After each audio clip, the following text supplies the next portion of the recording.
बिस्मिल्लाहिर्रहमानिर्रहीम। अस्सलाम वालेकुम। मैं हूं अहमद हुसैन और मैं आज अपने दोस्तों के लिए गजरेला की रेसिपी लाया हूं। सर्दियों की ये स्पेशल डिश है और तकरीबन हर घर में बनाई जाती है। गजरेला को मुख्तलिफ तरीक़ों से बनाया जाता है, लेकिन जिस तरीके से आज मैं ये रेसिपी बनाने लगा हूँ इससे बहुत ही मज़ेदार, आसानी के साथ और जल्द बन जाती है। तो चलिए आज की इस रेसिपी को देख लेते हैं। फ्रेश गाजर लिए है 5 पाव यानी कि 1250 ग्राम। इसको पहले अच्छे तरीके से साफ़ कर लेना है, फिर छुरी या पिलर की मदद से इसका छिलका उतार लेना है और गाजर के दोनों सिरों को अलग कर लेना है। गजरेला बनाने के लिए नरम और दरमियाने साइज़ की गाजर का इस्तेमाल करना है, मोटी और सख्त वाली गाजर इस्तेमाल नहीं करनी। सफाई के बाद हमारे पास टोटल वज़न 1 किलोग्राम बचा है। ग्रेडर लिया है और इसकी मोटी वाली साइड यूज़ करेंगे। इसकी मदद से तमाम गाजरों को ग्रेट कर लेंगे।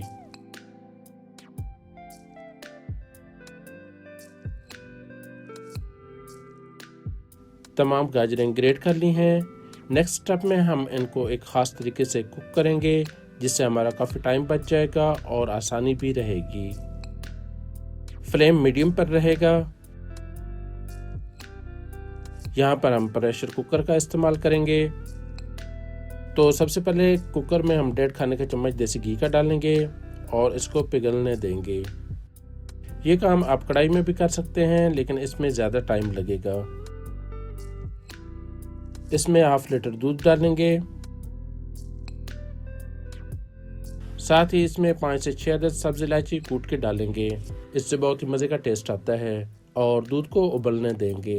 यहाँ पर आपके जहन में एक सवाल आ रहा होगा कि दूध के अंदर घी का इस्तेमाल क्यों किया है।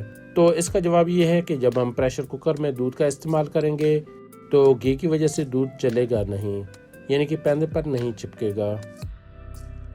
दूध में उबाल आ चुका है। अब इसमें ग्रेट की हुई गाजरें डालेंगे। याद रहे कि कच्चे दूध में कच्ची गाजर नहीं डालनी, वरना दूध फट जाएगा। इसलिए हमेशा दूध उबाल के इस्तेमाल करें। एक दफ़ा मिक्स करेंगे, कवर करेंगे और पहले 3 मिनट फ्लेम को हाई पर कर देंगे। जब वेट हिलना शुरू हो जाएगा तब फ्लेम को मीडियम पर कर देंगे और 15 से 20 मिनट्स के लिए इनको कुक होने देंगे। वेट को एहतियात से रिमूव करेंगे।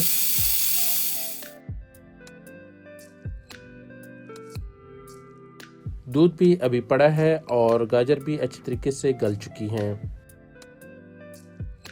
अब इसको कढ़ाई या दूसरे पैन में शिफ्ट करेंगे। कुकर के अंदर अगर आप देखें तो इसके पैंदे पर बहुत ज़्यादा दूध नहीं चिपका। अगर आप घी का इस्तेमाल नहीं करेंगे तो फिर दूध नीचे चिपक जाएगा और जल जाएगा। मीडियम और हाई फ्लेम के दरमियान इस दूध को खुश्क करेंगे और साथ साथ चम्मच से हिलाते रहेंगे ताकि ये नीचे ना चिपके।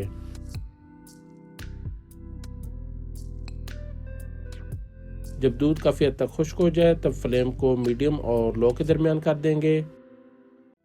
अब इसमें चीनी आधा कप डालेंगे, या आप अपने टेस्ट के मुताबिक चीनी कम या ज़्यादा कर सकते हैं। जब चीनी मिक्स हो जाए तब इसमें 10 से 12 अदद कटे हुए बादाम डालेंगे, या आप अपनी मर्जी से कोई भी ड्राई फ्रूट डाल सकते हैं।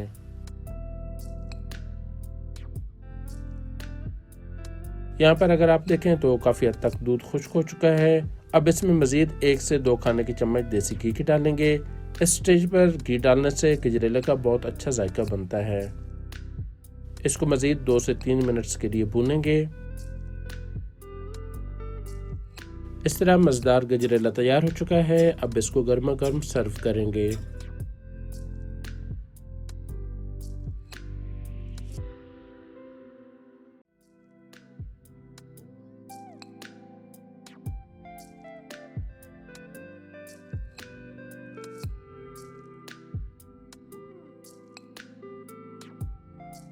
मज़ीद इसको बादाम के साथ गार्निश करेंगे। इस रेसिपी को आप ज़रूर ट्राई करें। रेसिपी पसंद आने पर इसको लाइक और शेयर ज़रूर कीजिएगा। तो मिलते हैं फिर इंशाल्लाह एक नई वीडियो के साथ। इसी के साथ मुझे दीजिए इजाज़त। अल्लाह ताला का हम सब पर अपना ख़ुसूसी करम और फजल रहे। आमीन। बहुत सी दुआओं के साथ। अल्लाह हाफिज़।